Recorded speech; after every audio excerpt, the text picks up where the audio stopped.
Hey guys, it's me, EODGamerz here, and it's finally time for Path of 0.3's new league. It's going to be on the 29th, and in this video, I want to go through some of the key changes. There are a lot of them in the patch notes. I found these graphics a lot more entertaining rather than that long wall of text. I'm going to be covering specifically the market updates. This is a trade-focused channel helping us earn currency in Path of Exile 2, but if you are a trader, massive W and Ls, both sides of the story. Let's start off with the easy one, which is the L's.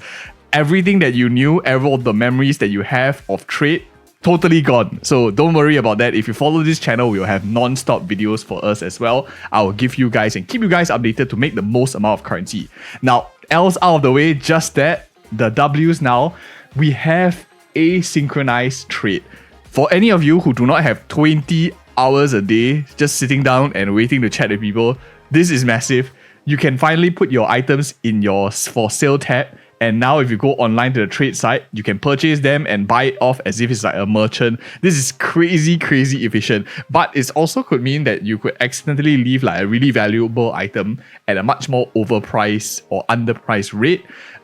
In this sense, I would think that more people would lean towards the pricing gear very expensive at first and then slowly bringing it down, because if you put it too cheap straight away, someone buys it and you're going to take a massive L as well. So be really careful putting your inventory in the storage now. Everything more or less is asynchronized, so you could sell an item really underpriced. So a lot of people, instead of scalping the market or like making fake trades, now there's going to be a lot of people hunting for bargains out there, which could be a good or bad thing depending. It's going to be really more convenient for any of you working or you have things to do, you can't spend 20 hours. This massive W, first big win.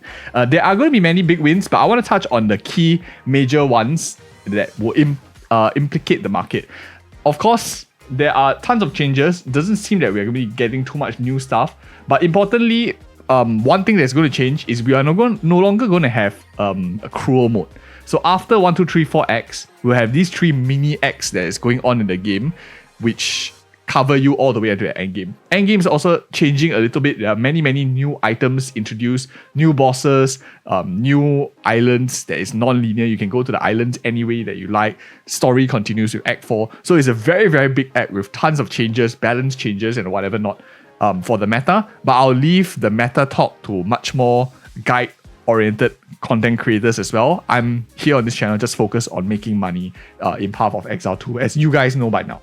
So, huge league, massive stuff. Let's talk about some items that are really interesting, and we'll go down the list because there's tons of them that change how crafting is being done, how money is being made. The first one is there's this new item called these like Well of Soul kind of things, preserve vertebrae, so to speak. So if you go through like the content, you'll basically get this item that allows you to have a hidden modifier on one of your items. So for example, you can desecrate rare armor, you can desecrate a waystone over here. You have these two, I guess it's like corruption, just that I don't know what you call it, desecration. But you can see over here, your waystones, the last line, there is an additional funny little abysses lead to an abysmal boss, which is what they're going for over here. You see another one, the Hardened Bracers. Attack gain 15% of damage as extra lightning damage while unarmed. So that's pretty cool. At the same time, you can go to the list like Wells of Souls and add in, or you can select one of these 3 attributes, which is crazy strong, like 25% chaos resistance, 45 resistance. That's really strong, very high lines as well. But it does seem, from what we are looking over here, it does take up 1 slot, so it's not as if you can have like 7 lines on your items. You're still going to have a maximum of like 6 lines. So whatever it is still interesting. More videos will be out as we get into these crafting systems. A lot to relearn, as you guys know. Everything is more or less changing.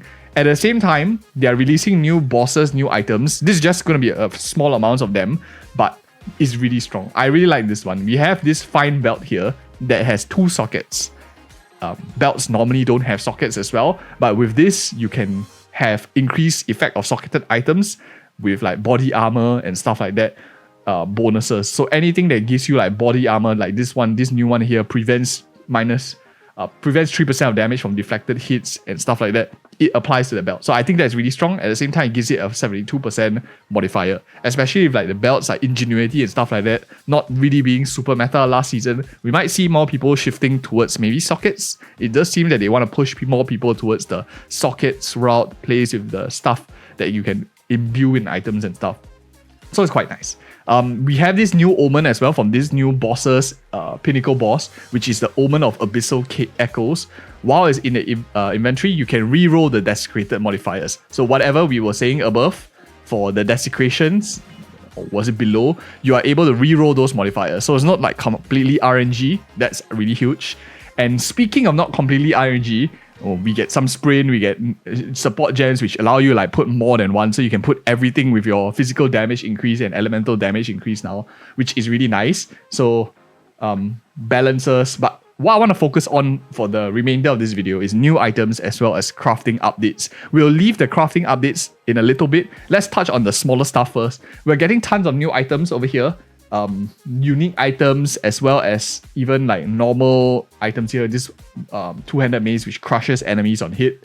Perhaps crushing enemies means that enemies cannot respawn. We get new maps in endgames, new boss encounters in the endgame maps as well.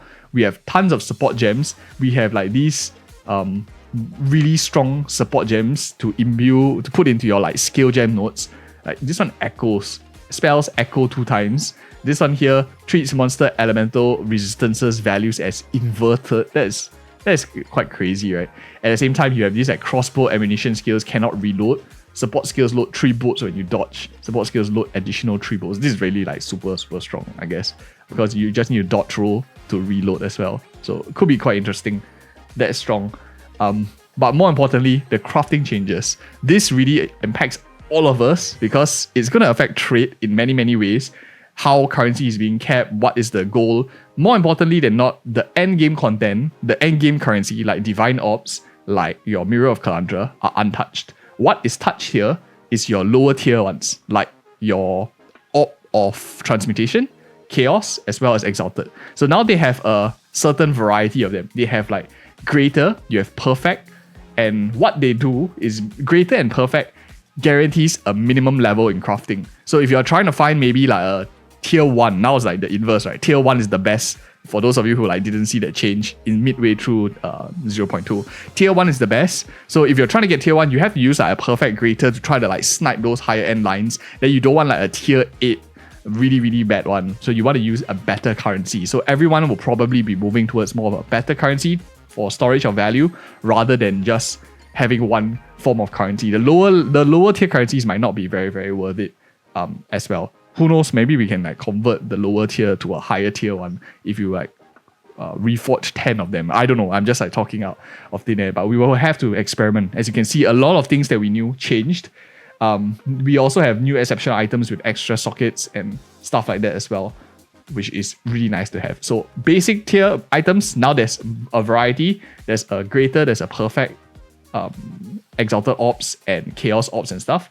We also have changes to essences. So previously essences were used to craft. These essence of flames will be just used to snipe like fire resistant, fire damage, percentage, or maybe like flat fire lines. Now it's going to change. You can see over here, let's start off with like the greater essence.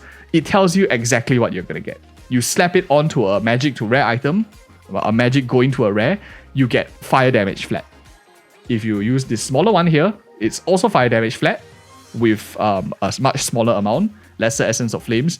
And then there's a new perfect variety that changes the thing completely. So now it, instead of like converting a magic to rare, it removes a random modifier like a chaos orb, and now it augments it with a new guaranteed modifier, which is percentage fire damage increase, which is nice for any of you who are trying to snipe certain lines. You're lazy to go through the RNG process. You're lazy to like find the tiers. I think this is a huge upgrade as well. It removes a lot of the RNG chance, trial and error kind of thing, which will affect crafting procedures, which we'll touch on in a little bit as we go on in the game too.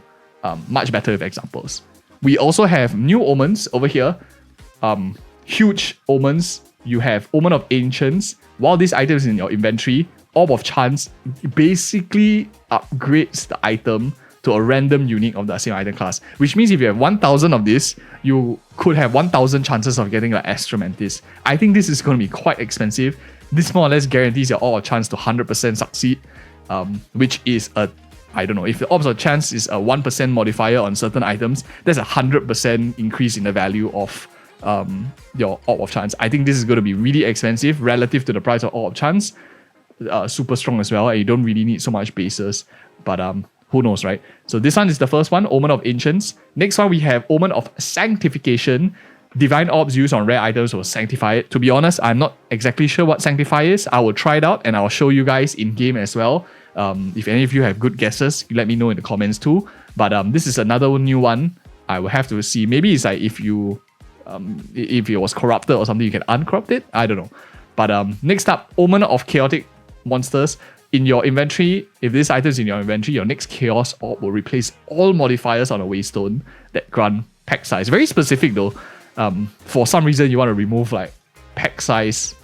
Maybe you just want like smaller monsters or something like that. But anyways, this, in my opinion, I saved like one of the best for last. I think this is one of the strongest crafting updates for a crafter in Path of Exile 2. Of course, depending on the price, this is going to be super expensive, but I think this is a really strong currency, especially if you're going into the crafting meta. This item here, Hinora's Lock, is so good.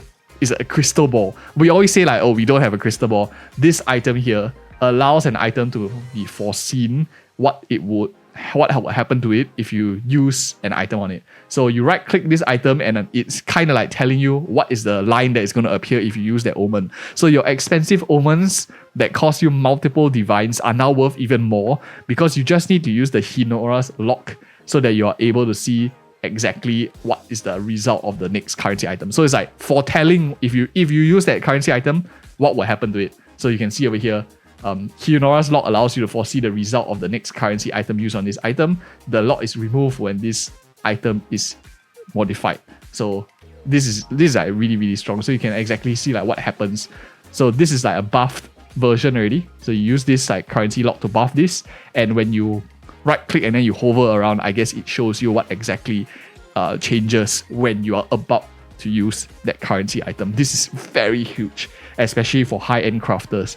Probably you will want like 1,000 of these to see whether our item is workable. So when the item is no longer workable, you can just like take it and like scrap it for whatever it's worth. So I think it's really huge, really strong throughout the mid to end crafting cycle.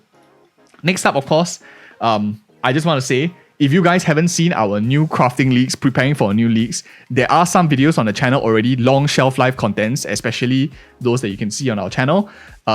There are going to be some stuff that I have to redo, especially like crafting specific guides, but don't worry, all of them will be done on this channel for you guys as well.